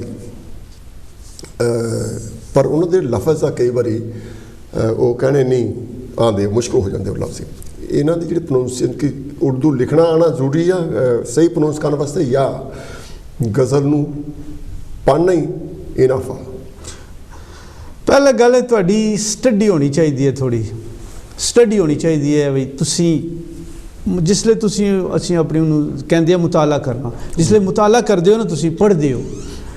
ਮੈਂ ਚੂँकि ਬਹੁਤ ਬਚਪਨ 'ਚ ਪੜ੍ਹਨਾ ਸ਼ੁਰੂ ਕਰ ਦਿੱਤਾ ਸੀ, 4-5 ਸਾਲ ਦੀ ਉਮਰ 'ਚ ਮੈਂ ਸ਼ੁਰੂ ਕਰ ਦਿੱਤਾ ਸੀ. ਅਤੇ ਜਿਹੜੀ ਲਫ਼ਜ਼ ਜਿਹਨੂੰ ਪੰਜਾਬੀ 'ਚ ਅੱਖਰ ਕਹਿੰਦੇ ਆ, ਅੱਖਰਾਂ ਨਾਲ ਮੇਰੀ ਬੜੀ ਪਹਿਚਾਣ ਹੈ. ਤਾਂ ਮੈਂ ਇਸ ਤੋਂ ਬਾਅਦ ਡਿਕਸ਼ਨਰੀ 'ਚ ਵੀ ਚੈੱਕ ਕਰ ਲੈਂਦਾ ਕੋਈ ਜ਼ੇਰ ਜ਼ਬਰ ਦਾ ਜਿਹੜਾ ਨਾ ਫ਼ਰਕ ਨਾ ਰਹਿ ਜਾਏ. ਤਾਂ ਉਹ ਸਟੱਡੀ ਹੋਣਾ, ਉਹਨਾਂ ਦੀ ਪ੍ਰੋਨਾਂਸੀਏਸ਼ਨ ਹੋਣਾ. ਇਸ ਤੋਂ ਬਾਅਦ ਜਿਹੜਾ ਨਾ ਜਿਹੜੇ ਅਸਾਤਜ਼ਾ ਹੁੰਦੇ ਨੇ ਉਰਦੂ ਜ਼ੁਬਾਨ ਦੇ, ਜਿਹੜੇ ਨੇ ਅਸਾਤਜ਼ਾ ਨੇ, ਮੇਰੇ ਕੁਝ ਦੋਸਤ ਜਿਨ੍ਹਾਂ ਕੋਲ ਮੈਂ ਬਹਿੰਦਾ, ਮਸਲਨ ਜ਼ਾਹਿਦ ਅਲੀ ਸ਼ਾਹ ਸਾਹਿਬ ਹੋ ਗਏ, ਤੈਫੂਰ ਬਾਈ, ਗੋਂਦਲ ਸਾਹਿਬ, ਅਮਰ ਕਿਆਨੀ ਸਾਹਿਬ, ਸਾਜਿਦ ਯੂਸਫ ਸਾਹਿਬ, ਇਹਨਾਂ ਲੋਕਾਂ ਕੋਲ ਬਹਿ ਕੇ ਨਾ ਪ੍ਰੋਨਾਂਸੀਏਸ਼ਨ 'ਤੇ ਗੁਫ਼ਤਗੂ ਹੁੰਦੀ ਹੈ, ਜ਼ੇਰ ਜ਼ਬਰ ਦੀ ਗੁਫ਼ਤਗੂ ਹੁੰਦੀ ਹੈ. ਇਹਨਾਂ ਕੋਲੋਂ ਸਿੱਖੀਦਾ ਕੁਝ, ਮੇਰੇ ਕੋਲੋਂ ਉਹ ਸਿੱਖ ਲੈਂਦੇ, ਕੁਝ ਉਹਨਾਂ ਕੋਲ ਮੈਂ ਸਿੱਖ ਲੈਂਦਾ. ਸਾਡੀ ਜਿਸ ਵੇਲੇ ਮਹਿਫਿਲ ਹੁੰਦੀ ਹੈ ਲਫ਼ਜ਼ਾਂ 'ਤੇ ਜ਼ਿਕਰ ਹੁੰਦਾ, ਅਤੇ ਇਹ ਅਟੈਂਡ ਕਰਨਾ ਬੜਾ ਜ਼ਰੂਰੀ ਹੈ. ਕਿਤਾਬਾਂ ਤੁਹਾਨੂੰ ਸਿਖਾਉਂਦੀਆਂ ਨੇ, ਲੇਕਿਨ ਜਿਹੜੀ ਪ੍ਰੋਨਾਂਸੀਏਸ਼ਨ ਹੈ ਇਹ ਅੱਛੇ ਉਸਤਾਦਾਂ ਦੀ ਮਹਿਫਿਲ 'ਚ ਬਹਿ ਕੇ ਸਿੱਖ ਲੈਂਦਾ ਬੰਦਾ. ਉੱਥੋਂ ਸਿੱਖੀ ਹੈ ਮੈਂ ਵੀ. ਸ਼ੁਰੂ 'ਚ ਮੇਰੀਆਂ ਵੀ ਗਲਤੀਆਂ ਹੋਈਆਂ ਨੇ, ਲੇਕਿਨ ਆਹਿਸਤਾ ਆਹਿਸਤਾ ਇੰਪਰੂਵ ਕਰ ਲਿਆ. ਮੈਂ ਪਿਛਲੀ ਵਾਰੀ ਤੁਹਾਡੇ ਨਾਲ ਗੁਫ਼ਤਗੂ ਹੋ ਰਹੀ ਸੀ ਕਿ ਮੈਂ ਰੇਡੀਓ 'ਤੇ ਵੀ ਪੁੱਛਿਆ ਕਈਆਂ ਬੰਦਿਆਂ ਕੋਲ, ਇੱਕ ਲਫ਼ਜ਼ ਹੈ ਮੁਖਾਤਿਬ ਜੀ, ਮੀਮ ਆਪਣੀ ਸਾਡੀ ਉਰਦੂ 'ਚ ਮੈਂ ਹੁਣ ਦੱਸਾਂਗੇ ਉਹਦੇ ਜਿਹੜੇ ਨਾ ਇੱਜੇ, ਮੀਮ ਖੇ ਅਲਿਫ ਖਾ ਤੋਏ ਤੇ ਬੇ. ਮੁਖਾਤਿਬ ਜਿਸਲੇ ਅਸੀਂ ਕਹਾਂਗੇ ਨਾ ਤਾਂ ਹੁਣ ਮੈਂ ਹਾਂ ਮੁਖਾਤਿਬ, ਮੈਂ ਤੁਹਾਡੇ ਨਾਲ ਮੁਖਾਤਿਬ ਹਾਂ, ਯਾਨੀ ਮੈਂ ਬੋਲ ਰਿਹਾ, ਤੁਸੀਂ ਮੇਰੇ ਮੁਖਾਤਬ ਹੋ, ਯਾਨੀ ਤੁਸੀਂ ਮੈਨੂੰ ਸੁਣ ਰਹੇ ਹੋ. ਯਾਨੀ ਮੁਖਾਤਿਬ ਬੋਲਨੇ ਵਾਲਾ ਔਰ ਮੁਖਾਤਬ ਸੁਣਨੇ ਵਾਲਾ. ਲੇਕਿਨ ਜਿਸਲੇ ਮੈਂ ਕਹਾਂ ਮੈਂ ਤੁਹਾਡੇ ਨਾਲ ਮੁਖਾਤਬ ਹਾਂ, ਜਿਹੜਾ ਕੋਈ ਉਰਦੂ ਸਮਝਣ ਵਾਲਾ ਜਾਣਨ ਵਾਲਾ ਉਹ ਕਹੇਗਾ ਯਾਰ ਬੰਦਾ ਕੀ ਕਹਿ ਰਿਹਾ ਹੈ, ਇਹਨੂੰ ਪਤਾ ਹੀ ਨਹੀਂ ਵਾਟਸ ਦ ਡਿਫਰੈਂਸ ਬਿਟਵੀਨ ਮੁਖਾਤਿਬ ਐਂਡ ਮੁਖਾਤਬ. ਅਤੇ ਬਾਜ਼ ਕਾ ਛੋਟੀ ਜਿਹੀ ਗਲਤੀ, ਜ਼ੇਰ ਜ਼ਬਰ ਦੀ ਗਲਤੀ ਜਿਹੜੀ ਹੈ ਨਾ, ਉਸਦਾ ਮਤਲਬ ਜਿਹੜਾ ਉਲਟ ਕਰ ਦਿੰਦੀ ਹੈ. ਜ਼ਮੀਨ ਤੋਂ ਆਸਮਾਨ ਬਣ ਜਾਂਦਾ, ਆਸਮਾਨ ਤੋਂ ਜ਼ਮੀਨ ਬਣ ਜਾਂਦੀ ਹੈ. ਅਤੇ ਇਹਨਾਂ ਦਾ ਖਿਆਲ ਕਰਨਾ, ਖਾਸ ਕਰ ਆਮ ਜਿਸਲੇ ਗੁਫ਼ਤਗੂ ਹੋ ਰਹੀ ਹੈ ਨਾ, ਕਿਸੇ ਤੁਸੀਂ ਘਰ 'ਚ ਕਰ ਰਹੇ ਹੋ ਦੋਸਤਾਂ ਦੀ ਮਹਿਫਿਲ 'ਚ, ਡਜ਼ਨਟ ਰੀਲੀ ਮੈਟਰ. ਲੇਕਿਨ ਜਿਸਲੇ ਤੁਸੀਂ ਕਿਸੇ ਫੋਰਮ 'ਤੇ ਹੋ, ਰੇਡੀਓ 'ਤੇ, ਇੱਥੇ ਹੁਣ ਮੈਂ TV 'ਤੇ ਹਾਂ, ਅਤੇ ਉਹ ਬੜਾ ਖਿਆਲ ਕਰਨਾ. ਔਰ ਖਾਸ ਕਰ ਜਿਸ ਤੁਸੀਂ ਗਜ਼ਲ ਦਾ ਕਿਹਾ, ਗਜ਼ਲ ਜਿਸਲੇ ਪੜ੍ਹ ਰਹੇ ਹੋ ਤੁਸੀਂ ਉਹ ਸਮਝਣਾ ਉਹਨੂੰ ਔਰ ਸਮਝ ਕੇ ਪੜ੍ਹਨਾ ਬੜਾ ਜ਼ਰੂਰੀ ਹੈ, ਤਾਂ ਕਿ ਕੋਈ ਸੁਣਨ ਵਾਲੇ ਹੁੰਦੇ ਨੇ ਉਹ ਫਿਰ ਕਹਿਣਗੇ ਕਿ ਬੰਦਾ ਗੱਲਾਂ ਤਾਂ ਬੜੀਆਂ ਕਰਦਾ, ਪਤਾ ਇਹਨੂੰ ਖੁਦ ਕੋਈ ਨਹੀਂ. ਇਹ ਬੜਾ ਜ਼ਰੂਰੀ ਹੈ. ਚਲੋ ਉਰਦੂ ਦੀ ਤਰਜਮਾਨੀ ਹੋ ਜਾ, ਕੋਈ ਹੋਰ ਗਜ਼ਲ ਹੋ ਜਾ ਤੁਹਾਡੇ ਕੋਲ? ਗਜ਼ਲ ਜ਼ੁਬਾਨੀ ਮੈਂ ਸੋਚ ਰਿਹਾ ਸਾਂ ਕਿ ਕਿਹੜੀ ਯਾਦ ਹੈ, ਜਾਂ ਫਿਰ ਫੋਨ ਤੋਂ ਦੇਖ ਕੇ ਪੜ੍ਹ ਲਵਾਂ ਕਿ ਕੁਝ ਸ਼ੇਰ ਜਿਹੜੇ ਨੇ ਜ਼ੁਬਾਨੀ ਨਾ ਯਾਦ ਹੋਣ, ਤਾਂ ਜਿਹੜੇ ਐਸੀ ਜ਼ੁਬਾਨੀ ਯਾਦ ਹੈ ਨੇ, ਲੇਕਿਨ ਸ਼ਾਇਦ ਉਹ ਉਸ ਤਰ੍ਹਾਂ ਨਾ ਹੋਣ, ਤਾਂ ਮੈਂ ਆਪਣਾ ਜਿੱਦਾਂ ਤੁਸੀਂ ਕੰਫਰਟੇਬਲ ਮਹਿਸੂਸ ਕਰਦੇ ਹੋ. ਠੀਕ ਹੈ, ਮੈਂ ਦੇਖ ਲੈਂਦਾ ਕੋਈ ਅੱਛੀ ਜੀ ਜਿਹੜੀ ਮਸ਼ਹੂਰ ਜੀ ਹੋਵੇ ਗਜ਼ਲ, ਤਾਂ ਕਿ ਤੁਹਾਨੂੰ ਵੀ ਸੁਣਾ ਦਿਆਂ ਅਤੇ ਦੋਸਤਾਂ ਨੂੰ ਵੀ ਸੁਣਾ ਦਈਏ. ਕਿਉਂਕਿ ਖਲੀਲ ਸਾਹਿਬ ਜ਼ੁਬਾਨ ਦੇ ਭੰਡਾਰ ਨੇ. ਜਦੋਂ ਇਹ ਬੋਲਦੇ ਆ ਤਾਂ ਤੁਹਾਡਾ ਦਿਲ ਕਰਦਾ ਕਿ ਤੁਸੀਂ ਸੁਣੀ ਜਾਓ. ਇਹ ਜ਼ਰੂਰੀ ਇੱਕ ਖਾਸੀਅਤ ਹੁੰਦੀ ਹੈ, ਕੋਈ ਇਨਸਾਨ ਗੱਲ ਕਰਦਾ ਤੁਸੀਂ ਕਹਿੰਦੇ ਜੀ ਗੱਲ ਹੋ ਗਈ ਅੱਗੇ ਤੁਰੋ. ਕਈ ਸ਼ਖਸ ਹੁੰਦੇ ਆ ਉਹਨਾਂ ਦੀ ਆਵਾਜ਼ 'ਚ ਇੰਨੀ ਮਿਠਾਸ ਹੁੰਦੀ ਆ, ਔਰ ਜਦੋਂ ਮਿਲਦੇ ਆ ਇੰਨਾ ਖਲੂਸ ਹੁੰਦਾ ਉਹਨਾਂ ਦੇ ਪੇਸ਼ ਆਉਣ ਵਿੱਚ, ਅਤੇ ਤੁਸੀਂ ਚਾਹੁੰਦੇ ਆ ਕਿ ਵੀ ਚਲੋ ਬੇਸ਼ੱਕ ਰਿਪੀਟ ਹੀ ਹੋ ਜਾਏ, ਲੇਕਿਨ ਉਹਦੀ ਆਵਾਜ਼ ਕੰਨਾਂ 'ਚ ਪੈਂਦੀ ਰਹਿਣੀ ਚਾਹੀਦੀ ਆ. ਖਲੀਲ ਸਾਹਿਬ ਜੀ ਲੱਭ ਰਹੇ ਲੋੜ ਲਈ ਹੈ ਜੀ. ਬੜੇ ਮਸ਼ਹੂਰ ਸ਼ਾਇਰ ਨੇ ਸਾਡੇ ਰਾਵਲਪਿੰਡੀ ਦੇ, ਅਖਤਰ ਉਸਮਾਨ ਸਾਹਿਬ, ਬੜਾ ਇਹਨਾਂ ਸ਼ਾਇਰੀ ਲਿਖਿਆ, ਔਰ ਇਹ ਸ਼ਾਇਰਾਂ ਦੇ ਸ਼ਾਇਰ ਨੇ. ਯਾਨੀ ਆਮ ਪਬਲਿਕ ਵਿੱਚ ਇਹਨਾਂ ਦੀ ਸ਼ਾਇਰੀ ਇੰਨੀ ਮਸ਼ਹੂਰ ਨਹੀਂ ਹੋਈ, ਲੇਕਿਨ ਸ਼ਾਇਰਾਂ 'ਚ ਜਿਹੜੇ ਹਲਕੇ ਨੇ ਸ਼ਾਇਰੀ ਦੇ ਉੱਥੇ ਬੜੇ ਮਸ਼ਹੂਰ ਨੇ। ਉਹਨਾਂ ਦੀ ਸ਼ਾਇਰੀ ਹੈ, ਇਹਨਾਂ ਨਾਲ ਮੇਰੀ ਮੁਲਾਕਾਤ ਵੀ ਹੈ ਰਾਵਲਪਿੰਡੀ 'ਚ, ਬੜੇ ਅੱਛੇ ਤਰੀਕੇ ਨਾਲ ਮਿਲੇ ਸੀ। ਉਹ ਕਹਿੰਦੇ ਹਨ ਕਿ ਅਭੀ तो पर भी नहीं तोलता उड़ान को मैं, बिला जवाज खटकता हूँ आसमान को मैं। अभी तो पर भी नहीं तोलता उड़ान को मैं, बिला जवाज खटकता हूँ आसमान को मैं। मुफामत न सिखा दुश्मनों से ऐसा लार, तेरी तरफ ना कहीं मोड़ दूँ कमान को मैं। मतलब है कि मैनू ये ना सिखावे छोड़ सुलह कर लै, मैं हूँ बस रेडी हाँ, या मरना या मारना। जे ये मुफामत सिखाने की कोशिश की है तो मैं कमान तेरे पासे मोड़ लेनी। मेरी तलब की कोई चीज़ शश जहत में नहीं, हज़ार छान चुका हूँ तेरी दुकान को मैं। नहीं कबूल मुझे कोई भी नई हिजरत, नहीं कबूल मुझे कोई भी नई हिजरत, कटाऊँ क्यों किसी बलवे में ख़ानदान को मैं। तुझे नखीले फलक से पटक न दूँ आखिर, तेरे समेत गिरा ही न दूँ मचान को मैं। ये कायनात मेरे सामने है मिसले बिसात, कहीं जुनू में उलट ना दूँ इस जहान को मैं। जिसे पहुँच नहीं सका फ़िलासफ़ा का शऊर, यकीन के साथ मिलाता हूँ उस गुमान को मैं। अभी तो पर भी नहीं तोलता उड़ान को मैं, बिला जवाज खटकता हूँ आसमान को। क्या बात है, क्या बात है। मैं ये गल बड़े भरोसे नाल कह सकदा कि जिन्नियां भी गज़लां खलील अहमद साहब ने पढ़ियां ਜਾਂ ਸ਼ੇਰ ਉਹਨੇ ਬਿਆਨ ਕੀਤੇ, ਮੈਨੂੰ ਇਹ ਪੂਰਾ ਯਕੀਨ ਹੈ ਕਿ ਤੁਸੀਂ ਹਰ ਗਜ਼ਲ ਤੋਂ ਬਾਅਦ ਜ਼ਰੂਰ ਤਾੜੀ ਵਜਾਈ ਹੋਏਗੀ। ਤੇ ਮੈਂ ਵੀ ਬਹੁਤ ਸ਼ੁਕਰੀਆ ਸਰ, ਮੁਹੱਬਤ ਹੈ ਤੁਹਾਡੀ। ਅੱਛਾ, ਜਦੋਂ ਆਪਾਂ ਗੁਫ਼ਤਗੂ ਕਰ ਰਹੇ ਹਾਂ, ਗੱਲਬਾਤ ਕਰ ਰਹੇ ਹਾਂ, ਆਪਾਂ ਗੱਲ ਕਰਦੇ ਪੰਜਾਬੀ 'ਚ ਜੀ ਜੀ, ਲੇਕਿਨ ਜਿੰਨੀ ਵੀ ਤੁਸੀਂ ਸ਼ਾਇਰੀ ਸੁਣਾਈ ਆ ਉਹਦੇ ਵਿੱਚ ਪੰਜਾਬੀ ਤਾਂ ਤੁਸੀਂ ਕੋਈ ਵੀ ਨਾ ਸ਼ੇਰ ਨਹੀਂ ਪੜਿਆ। ਅਸਲ 'ਚ ਮਸਲਾ ਇਹ ਹੋਇਆ, ਤੁਹਾਨੂੰ ਮੈਂ ਬਿਲਕੁਲ ਦੱਸਾਂਗਾ। ਸਾਡੇ ਨਾਲ ਕੀ ਕਹਿੰਦੇ ਨੇ, ਜ਼ੁਲਮ ਸਮਝੋ, ਸਿਤਮ ਜ਼ਰੀਫੀ ਸਮਝੋ, ਅਫਸੋਸ ਹੈ ਕਿ ਸਾਨੂੰ ਪੰਜਾਬੀ ਸਕੂਲਾਂ 'ਚ ਪੜ੍ਹਾਈ ਨਹੀਂ ਗਈ। ਠੀਕ, ਮੈਂ ਪੰਜਾਬੀ ਪੜ੍ਹ ਲੈਂਦਾ ਗੌਰ ਕਰਕੇ, ਲੇਕਿਨ ਪੰਜਾਬੀ ਜਿਹੜੀ ਅਸੀਂ ਲਿਖਦੇ ਹਾਂ ਉਹ ਵੀ ਉਰਦੂ ਅੱਖਰਾਂ 'ਚ ਹੀ ਲਿਖਦੇ ਹਾਂ। ਸਾਨੂੰ ਪੰਜਾਬੀ ਪੜ੍ਹਾਈ ਨਹੀਂ ਗਈ, ਤੇ ਇਸ ਵਾਸਤੇ ਪੰਜਾਬੀ 'ਚ ਜਿਹੜੇ ਉਹਨੂੰ ਕਹਿੰਦੇ ਨੇ ਦਸਤਰਸ ਜਿਹੜੀ ਹੁੰਦੀ ਹੈ, ਬਈ ਬੰਦੀ ਜਿਹੜੀ ਗ੍ਰਿਫਤ ਹੈ ਮੇਰੀ ਇੰਨੀ ਉਸ ਤਰ੍ਹਾਂ ਨਹੀਂ ਹੈ ਜਿਸ ਤਰ੍ਹਾਂ ਉਰਦੂ 'ਚ ਹੈ। ਕਿਉਂਕਿ ਉਰਦੂ ਮੈਂ 4-5 ਸਾਲ ਦੀ ਉਮਰ 'ਚ ਪੜ੍ਹਨਾ ਸ਼ੁਰੂ ਕਰ ਦਿੱਤੀ ਸੀ। ਹੁਣ ਮੇਰੀ 48 ਸਾਲ ਉਮਰ ਹੋ ਗਈ ਹੈ, ਸਮਝੋ 42-43 ਸਾਲ ਮੈਨੂੰ ਉਰਦੂ ਪੜ੍ਹਦਿਆਂ ਹੋ ਗਏ ਨੇ।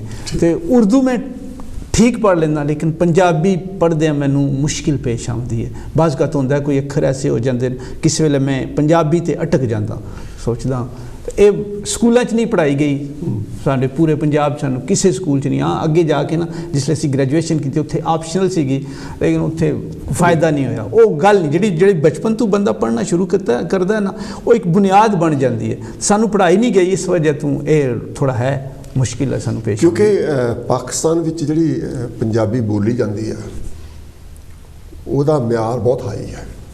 ਸਾਡੇ ਇੰਡੀਆ ਦੇ ਪੰਜਾਬ ਨਾਲੋਂ ਜਿਹੜੇ ਪਾਕਿਸਤਾਨ ਲਾਹੌਰ ਦੇ ਲੋਕ, ਲਾਹੌਰ ਫੈਸਲਾਬਾਦ ਦੇ ਲੋਕ ਬੜੀ ਅੱਛੀ ਬੋਲਦੇ ਆ ਜੀ, ਪੰਜਾਬੀ ਬੋਲਦੇ, ਉਹਦੀ ਬਹੁਤ ਵੈਲਿਊ ਆ ਐਕਚੁਅਲੀ। ਜਿੰਨਾ ਉਰਦੂ ਵਧੀਆ ਬੋਲਦੇ ਆ ਉਨਾ ਹੀ ਪੰਜਾਬੀ ਵਧੀਆ ਬੋਲਦੇ, ਬੜਾ ਸਕੂਨ ਆਉਂਦਾ, ਸਹੀ ਤੌਰ 'ਤੇ ਦਿਲ ਕਰਦਾ ਕਿ ਸਾਡੀ ਮਦਰ ਟੰਗ ਆ। ਜੀ ਜੀ ਜੀ, ਬਿਲਕੁਲ। ਅਤੇ ਜਿਹੜੇ ਸਾਡੇ ਪਾਸੇ ਪੰਜਾਬੀ ਜਿਹੜੇ ਕੁਛ ਲੋਕ ਹੈਗੇ ਜਿਹੜੇ ਪੜ੍ਹੇ ਲਿਖੇ ਆ ਉਹ ਚੰਗੀ ਬੋਲਦੇ, ਲੇਕਿਨ ਉਹ ਵੀ ਵਿੱਚ ਫਿਰ ਸਾਡੇ ਮਸ਼ਹੂਰ ਆ ਕਿ ਪੰਜਾਬੀ ਦੀ ਗੱਲ ਕੋਈ ਕੰਪਲੀਟ ਨਹੀਂ ਹੋਣੀ ਗਾਲ ਕੱਢਣ ਤੋਂ ਬਿਨਾਂ।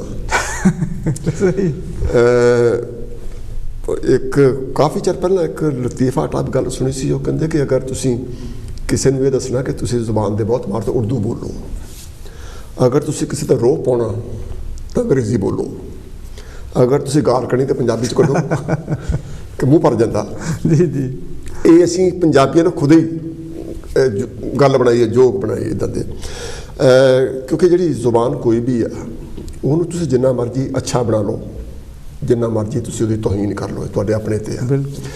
ਕਿਉਂਕਿ ਪਾਕਿਸਤਾਨ ਦੇ ਵਿੱਚ ਪੰਜਾਬੀ ਦੇ ਜਿਹੜੇ ਸ਼ਾਇਰ ਆ ਬਹੁਤ ਮਕਬੂਲ ਸ਼ਾਇਰ, ਜੀ ਜੀ, ਬਹੁਤ ਉਹਨਾਂ ਦਾ ਨਾਂ ਆ। ਬੁੱਲੇ ਸ਼ਾਹ ਵੇਖ ਲਓ ਤੁਸੀਂ, ਬੁੱਲੇ ਸ਼ਾਹ ਦੇਖ ਲਓ, ਅਤੇ ਆਪਣੇ ਨਿਜ਼ਾਮੀ ਬਰੀ ਸਾਹਿਬ, ਬਰੀ ਨਿਜ਼ਾਮੀ, ਬਿਲਕੁਲ ਪੰਜਾਬੀ ਦੇ ਆਪਣਾ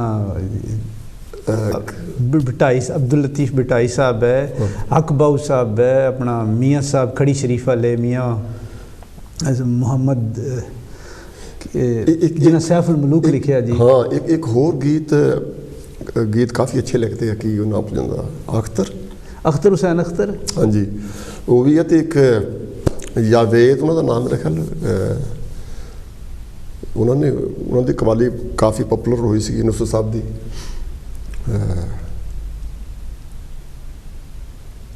ਇੱਥੇ ਅਮਲਾਂ ਦੇ ਹੋਣਗੇ ਨਵੇੜੇ, ਇੱਥੇ ਅਮਲਾਂ ਦੇ ਹੋਣਗੇ ਨਵੇੜੇ, ਕਿਸੇ ਨਹੀਂ ਤੇਰੀ ਜ਼ਾਤ ਪੁੱਛਣੀ। ਸ਼ਾਇਰ ਨਹੀਂ ਮੇਰੇ ਜ਼ਿਹਨ 'ਚ। ਤਾਂ ਉਹ ਕਹਿੰਦਾ ਕਿ ਮੈਂ ਦਿਹਾੜੀ ਇੱਕ ਦਿਨ ਵਿੱਚ 500-600 ਗੀਤ ਲਿਖਦਾ। ਇੱਕ ਦਿਨ ਵਿੱਚ 500-600 ਗੀਤ, ਬਹੁਤ ਵੱਡੀ ਗੱਲ ਹੈ, ਬੜੀ ਗੱਲ ਹੈ। ਅਤੇ ਮੈਂ ਉਹਨੂੰ TV 'ਤੇ ਦੇਖਿਆ ਸੀ, ਉਹ ਕਹਿੰਦਾ ਸੀ ਤੁਸੀਂ ਮੈਨੂੰ ਕੋਈ ਗੱਲ ਕਰੋ, ਤੁਸੀਂ ਕਹਿੰਦਾ ਜਿੰਨੇ ਕਰੋਗੇ ਮੈਂ ਉਹ ਲਿਖ ਰਿਹਾ ਸੀ ਨਾਲ ਨਾਲ। ਤੁਸੀਂ ਕਹੋ ਮੇਰਾ ਨਾਂ ਖਲੀਲ ਅਹਿਮਦ ਆ, ਗਾਣਾ ਤਿਆਰ। ਕਿਆ ਬਾਤ ਹੈ। ਉਹਦਾ ਮੈਂ ਨਾਮ ਜਦ ਭੁੱਲ ਗਿਆ। ਇੱਕ ਇੰਡੀਆ 'ਚ ਉਹਦਾ ਕਾਫੀ ਮਸ਼ਹੂਰ ਹੋਇਆ ਸੀਗਾ, ਖਤ ਟੁਕੜੇ ਟੁਕੜੇ ਕਰ ਦੇਣੇ ਪਰ ਮੈਂ ਪਾੜ ਦੇਣਾ ਤਸਵੀਰਾਂ ਨੂੰ, ਜਦ ਤੁਸੀਂ ਨਹੀਂ ਤਾਂ ਕੀ ਕਰਨਾ ਇਹਨਾਂ ਪਿਆਰ ਦੀਆਂ ਜਗੀਰਾਂ ਨੂੰ। ਵਾਹ, ਗੱਲ ਤੁਸੀਂ ਕੀਤੀ ਹੈ ਨਾ, ਤੁਸੀਂ ਕੁਝ ਲਫ਼ਜ਼ ਬੋਲੋ ਤੇ ਮੈਂ ਸ਼ਾਇਰ ਲਿਖ ਲਵਾਂਗੇ। ਅਮੀਰ ਖੁਸਰੋ ਸੁਣਿਆ ਹੋਣਾ ਤੁਸੀਂ, ਆਪਣਾ ਤਬਲਾ ਵਗੈਰਾ ਵੀ ਉਹਨਾਂ ਤਿਆਰ ਕੀਤੇ ਸੀ, ਬੜਾ ਉਹਨਾਂ ਦਾ ਨਾਂ। ਤਾਂ ਉਹ ਉਹਨਾਂ ਦਾ ਇੱਕ ਬੜੀ ਮਸ਼ਹੂਰ ਗੱਲ ਮਨਸੂਬ ਹੈ ਕਿ ਉਹ ਕਿਸੇ ਗ੍ਰਾਂ 'ਚ ਗਏ ਅਤੇ ਉੱਥੇ ਉਹਨਾਂ ਨੂੰ ਪਿਆਸ ਲੱਗੀ ਨਾ, ਕਿਸੇ ਵਿਲੇਜ 'ਚ ਗੁਜ਼ਰੇ ਸੀ ਅਤੇ ਉੱਥੇ ਖੂਹ 'ਤੇ ਕੁਝ ਲੇਡੀਜ਼ ਖਵਾਤੀਨ ਖੜੀਆਂ ਸੀ ਅਤੇ ਉਹ ਗਏ ਅਤੇ ਕਹਿੰਦੇ ਕਿ ਮੈਨੂੰ ਪਿਆਸ ਲੱਗੀ ਹੈ ਅਤੇ ਤਰੇ, ਅਸੀਂ ਤਰੇ ਵੀ ਕਹਿੰਦੇ ਹਾਂ, ਪਿਆਸ ਵੀ ਠੀਕ ਹੈ, ਠੀਕ ਹੈ, ਅਤੇ ਪਾਣੀ ਪਿਲਾਓ। ਅਤੇ ਉਹ ਕਹਿੰਦੀਆਂ ਕਿ ਤੂੰ ਕੌਣ ਹੈ? ਉਹਨਾਂ ਦੱਸਿਆ ਤਾਂ ਕਿਹਾ ਅੱਛਾ ਤੂੰ ਆਪਣੀ ਕੋਈ ਸ਼ਾਇਰੀ 'ਤੇ ਸੁਣਾ। ਅਤੇ ਉਹਨਾਂ ਕਿਹਾ ਤੁਸੀਂ ਅਗਰ ਇੱਕ ਕੋਈ ਲਫ਼ਜ਼ ਬੋਲੋ ਅਤੇ ਮੈਂ ਉਹਨਾਂ ਸਾਰਿਆਂ ਨੂੰ ਲਫ਼ਜ਼ਾਂ ਨੂੰ ਜਿਹੜਾ ਨਾ ਸ਼ਾਇਰੀ 'ਚ ਪਰੋ ਦਿਆਂਗੇ। ਅਤੇ ਇੱਕ ਔਰਤ ਨੇ ਕਿਹਾ ਖੀਰ, ਦੂਜੀ ਨੇ ਕਿਹਾ ਚਰਖਾ, ਤੀਜੀ ਨੇ ਕਿਹਾ ਕੁੱਤਾ, ਚੌਥੀ ਨੇ ਕੁਝ ਕਿਹਾ। ਅਤੇ ਉਹਨਾਂ ਅਮੀਰ ਖੁਸਰੋ ਸਾਹਿਬ ਨੇ ਕਿਹਾ ਕਿ ਖੀਰ ਪਕਾਈ ਜਤਨ ਸੇ ਚਰਖਾ दिया जला, खीर पकाई जतन से चरखा दिया चला, आया कुत्ता खा गया तू बैठी डोल बजा। चौथी ने डोल किया सी, ला पानी ला। यानी उत्थे खड़े खड़े ने उन्हें ये जिहड़े ना लफ्ज़ां नूं शायरी च परो दिता। ठीक है, क्योंकि बहुत मैनूं दा नाम याद नहीं है, समथिंग जावेद कुछ इदां दा। तो और बहुत सारे गाने उन्होंने इंडिया बहुत रिकॉर्ड हुए, पाकिस्तान में बहुत रिकॉर्ड हुए। एक होर गाना सीगा जब तक अखियां च पानी हो सके ना मैं कुछ मनादा रहांगा, इदां सी बड़े खूबसूरत वो वखरापन है ठीक ਜਿਹੜੇ ਪਾਕਿਸਤਾਨ ਦੇ ਗੀਤਕਾਰ ਹੈਗੇ। ਇਸ ਕਰਕੇ ਮੈਂ ਪੁੱਛਿਆ ਸੀ ਕਿਉਂਕਿ ਬਹੁਤ ਸਾਰੇ ਜਿਹੜੇ ਗੀਤਕਾਰ ਜਾਂ ਗਜ਼ਲ ਗੋ ਪਾਕਿਸਤਾਨ 'ਚ ਹੈਗੇ, ਉਹਨਾਂ ਦਾ ਮਕਾਮ ਬਹੁਤ ਵੱਡਾ ਹੈ। ਬੇਸ਼ੱਕ ਬੇਸ਼ੱਕ। ਅਤੇ ਖਾਸ ਤੌਰ 'ਤੇ ਜਿਹੜੀ ਗਜ਼ਲ ਦੀ ਗੱਲ ਹੈ, ਗਜ਼ਲ ਇੰਡੀਆ ਵਿੱਚ ਵੀ ਜਿਨ੍ਹਾਂ ਨੇ ਲਿਖੀ ਆ, ਆਪਣੇ ਸਾਹਿਰ ਸਾਹਿਬ ਹੋ ਗਏ, ਸ਼ਕੀਲ ਸਾਹਿਬ ਹੋ ਗਏ, ਸ਼ਕੀਲ ਬਦਾਯੂਨੀ ਜੀ, ਅਤੇ ਬਹੁਤ ਵੱਡੇ ਵੱਡੇ ਅੱਜ ਕੱਲ੍ਹ ਨਵੇਂ ਜਿਹੜਾ ਵਸੀਮ ਬਰੇਲਵੀ ਸਾਹਿਬ ਕਰ ਲਓ, ਤਾਹਿਰ ਫਰਾਜ਼ ਸਾਹਿਬ ਹੋ ਗਏ, ਮੁਨੱਵਰ ਰਾਣਾ ਸਾਹਿਬ ਹੋ ਗਏ, ਕੁਮਾਰ ਵਿਸ਼ਵਾਸ ਸਾਹਿਬ ਹੋ ਗਏ, ਬੜੇ ਬੜੇ ਅੱਛੇ ਸ਼ਾਇਰ ਨੇ। ਸਾਡੇ ਪੰਜਾਬ ਵਿੱਚ ਸ਼ਾਇਰ ਸਾਡੇ ਘੱਟ ਆ, ਗਜ਼ਲ ਨਹੀਂ ਲਿਖਦੇ, ਜਿਹੜੇ ਲਿਖਦੇ ਉਹ ਥੋੜ੍ਹੇ ਆ। ਅਸੀਂ ਉਹਨਾਂ ਨੂੰ ਯਾਦ ਕਰਕੇ ਖੁਸ਼ ਹੋ ਲਈਦਾ। ਸ਼ਿਵ ਕੁਮਾਰ ਬਟਾਲਵੀ ਹੋ ਗਿਆ, ਉਹਨਾਂ ਨੂੰ ਯਾਦ ਕਰ ਲੈਣਾ। ਸ਼ਿਵ ਕੁਮਾਰ ਬਟਾਲਵੀ ਵਾਕਈ ਮਾਏ ਨਹੀਂ ਮਾਏ। ਦੀਪਕ ਜੋ ਇੱਕ ਹੋਇਆ, ਉਹਨਾਂ ਕਿਉਂਕਿ ਜਿਹੜੇ ਹੈਗੇ ਉਹਨਾਂ ਨੂੰ ਅਸੀਂ ਮੁਹੱਬਤ ਕਰਦੇ ਹਾਂ, ਪਰ ਜ਼ਿਆਦਾ ਤੌਰ 'ਤੇ ਸਾਡੇ ਜਿਹੜੀ ਗੀਤਕਾਰੀ ਜ਼ਿਆਦਾ ਕਰਦੇ ਆ, ਕਿਉਂਕਿ ਗੀਤ ਹਲਕਾ ਹੁੰਦਾ। ਅਸੀਂ ਪਿੰਡਾਂ ਦੇ ਰਹਿਣ ਵਾਲੇ ਲੋਕ, ਅਸੀਂ ਦਿਹਾਤੀ ਜਿਹੜੇ ਉਹ ਗੀਤ ਹੁੰਦੇ ਆ, ਫੋਕ ਮਿਊਜ਼ਿਕ, ਲੋਕ ਗੀਤ ਕਰਕੇ ਜੀ, ਉਹਦੇ ਵਿੱਚ ਬਹੁਤ ਡੂੰਘਾਈ ਨਹੀਂ ਹੁੰਦੀ, ਕਿਉਂਕਿ ਜਿਹੜੇ ਪਿੰਡਾਂ 'ਚ ਲੋਕ ਜ਼ਿੰਦਗੀ ਉੱਦਾਂ ਦੀ ਹੈ, ਉੱਦਾਂ ਦੀਆਂ ਉਹਨਾਂ ਦੀਆਂ ਆਪਣੀਆਂ ਕਹਾਵਤਾਂ ਹੁੰਦੀਆਂ, ਉਹ ਜੋੜ ਕੇ ਬਿਲਕੁਲ ਉਹਨਾਂ ਨੂੰ ਸਮਝਾਉਣ ਲਈ ਉਹ ਐਗਜ਼ਾਮਪਲ ਉਸ ਕਿਸਮ ਦੀ ਦੇਣੀ ਹੈ ਜਿਹੜੇ ਉਹਨਾਂ ਦੇ ਸਮਝ ਸਕਣ। ਬਿਲਕੁਲ ਬਿਲਕੁਲ। ਅੱਛਾ ਖਲੀਲ ਸਾਹਿਬ ਜੀ, ਜੋ ਤੁਸੀਂ ਹੁਣ ਕਰ ਰਹੇ ਹੋ, ਇਸ ਤੋਂ ਅੱਗੇ ਤੁਹਾਡਾ ਕੀ ਪ੍ਰੋਗਰਾਮ, ਕਿੱਧਰੋਂ ਜਾਣਾ ਤੁਹਾਡਾ? ਅਸਲ 'ਚ ਮੈਂ ਕਰ ਚੁੱਕਿਆ ਜੇ ਕੁਝ ਕਰਨਾ ਸੀ। ਆਮ ਸੈਟਿਸਫਾਈਡ ਵਿਦ ਲਾਈਫ ਨਾ, ਹੁਣ ਮੈਂ ਬੜਾ ਈਜ਼ੀ ਜਿਹਾ ਲੈ ਰਿਹਾ। ਕੋਈ ਨਹੀਂ, ਅੱਜ ਕੱਲ੍ਹ ਤੁਹਾਨੂੰ ਪਤਾ ਫੇਸਬੁੱਕ ਮੀਡੀਅਮ ਚੱਲ ਰਿਹਾ ਹੈ, ਫੇਸਬੁੱਕ 'ਤੇ ਕਿਸੇ ਵੇਲੇ ਕੁਝ ਲਿਖ ਲਿਆ, ਕਿਉਂਕਿ ਅਖਬਾਰਾਂ ਵਗੈਰਾ ਹੁਣ ਇੰਨੇ ਲੋਕ ਨਹੀਂ ਪੜ੍ਹਦੇ। ਫੇਸਬੁੱਕ ਮੀਡੀਅਮ ਹੋ ਗਿਆ, ਟਵਿੱਟਰ ਹੋ ਗਿਆ, ਇਸ ਕਿਸਮ ਦੀਆਂ ਚੀਜ਼ਾਂ 'ਤੇ ਉੱਥੇ ਲਿਖ ਕੇ ਆਪਣਾ ਸ਼ੌਕ ਪੂਰਾ ਕਰ ਲਈਦਾ, ਰੇਡੀਓ 'ਤੇ ਬੋਲ ਕੇ ਪੂਰਾ ਕਰ ਲਈਦਾ। ਤਾਂ ਅੱਗੇ ਹੁਣ ਮੇਰਾ कोई प्लान नहीं है। आई एम हैप्पी। वो एक दो जने ना अपना टीवी वगैरह ते लोकल जेडे खुले सी उन्होंने भी कहा कि आ जा। मैं यार I am happy where I am. मैंने कोई अगे जान का कोई और कोई सोचने का कोई अन्ना शो वाले मिडल एज है कर सकता, लेकिन मैं हैप्पी हाँ। मैं जी जिंदगी गुजार रहा उस बड़ा मुतमईन बड़ा खुश हाँ। सो अगे फ्यूचर का कोई फिलहाल कोई ऐसा प्लान नहीं है। ਜਦੋਂ कोई शख्स मीडिया ਵਿੱਚ ਕੰਮ ਕਰਦਾ ਉਹਨੂੰ ਪੜ੍ਹਨਾ ਪੈਂਦਾ, ਸੁਣਨਾ ਪੈਂਦਾ। जी बिल्कुल। ਜਦੋਂ ਤੁਸੀਂ ਪੜ੍ਹਦੇ ਆ ਸੁਣਦੇ ਆ ਫਿਰ ਤੁਹਾਡਾ ਦਿਲ ਕਰਦਾ ਕਿ ਮੈਂ ਵੀ ਕੁਝ ਲਿਖਾਂ। ਤੁਹਾਡਾ ਕਿ ਇਹੋ ਜਿਹਾ ਪਲਾਨ ਕਿ ਕੋਈ ਕਿਤਾਬ ਲਿਖਣ ਦਾ ਜਾਂ ਕੋਈ ड्रामा या कोई कहानी? अब किताब एक लिखनी है जिसने अपनी ज़िंदगी के तजुर्बात ते मुशाहिदात जड़े ना, यानी जे कुछ मैं तजुर्बा किया जे कुछ मैं देखा उन्होंने किताब च परोण की गल है करांगा। फिलहाल बंदा कहते जिन्नी जल्दी हो सके कि कोई पता नहीं कि अगला सा आवे या ना आवे, लेकिन मैं वो प्लान कर रहा।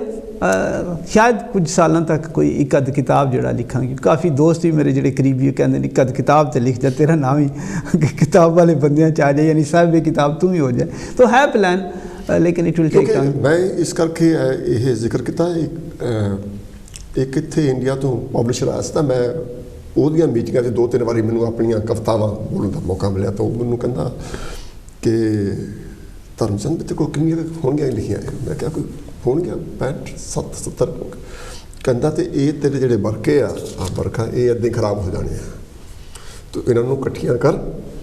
ਇਹ ਇਕੱਠੀਆਂ ਕਰਕੇ ਮੈਨੂੰ ਤੇ ਇਹਦੀ ਕਿਤਾਬ ਨੇ ਕਹਿੰਦਾ ਆਉਣ ਵਾਲੀਆਂ ਹਜ਼ਾਰਾਂ ਸਾਲਾਂ ਤੱਕ ਤੁਹਾਡੀ ਕਿਤਾਬ ਕਿਤੇ ਨਾ ਕਿਤੇ ਪਈ ਹੋਏਗੀ। ਹਾਂ ਬਿਲਕੁਲ महफूज हो जाती है। जी जी।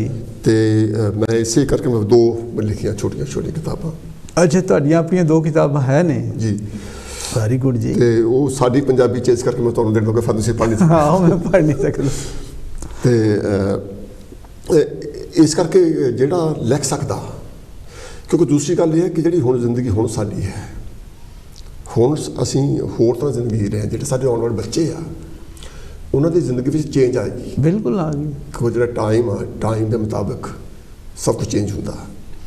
अगर तुसी अपनी जिंदगी के जोड़े एक्सपीरियंस है उन्होंने लिख के छड़ जाओ तो आने वाले जोड़े लोग आ जोड़े जनरेशन है उन्होंने पता लगेगा भी साढ़े जोड़े बजुर्ग से उन्होंने एक्सपीरियंस किहो जा रहा। बिल्कुल अच्छी गल। इस करके मैं भी चाहना कि तुसी लिखो, जरूर लिखो। चलो जी, हुण तुहाडी तरफों तारीख मिल गई है सानू, जरूर सोचांगे इस बारे क्यों नहीं जी।